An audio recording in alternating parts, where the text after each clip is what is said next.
3 John 1:4 says, I have no greater joy than to know that my children walk in truth, than to hear that my children walk in truth.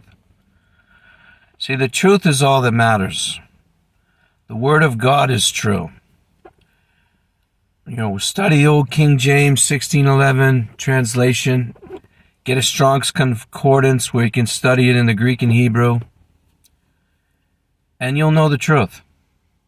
And everything else is irrelevant to a great extent.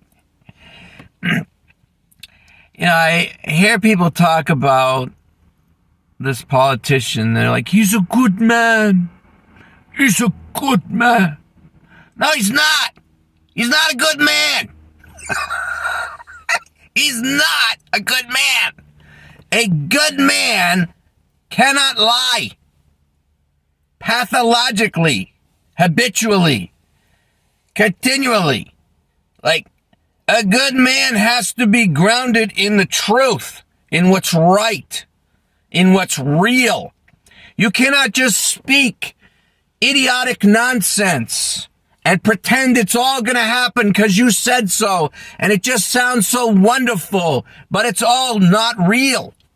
You cannot just, I said it, so it'll happen just because that's what I want to think, and that's what I say. The guy's insane, with all due respect. Any politician who is saying utter nonsense and lying constantly is not of God. And he is not good. He may have some good policies, but you cannot lie and be on God's side. You must obey God and speak what is true according to the Word of God. You can't just lie about everything. One of the most glaring and obvious proofs that the President of the United States is not a Christian is he constantly lies. And he says he's never asked God to forgive him of his sins.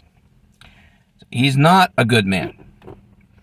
He is a very deceived man. He's deceived himself. He's got misunderstandings, misconceptions. He has some good policies, and he has some very wrong ideas and says some very ridiculous false statements.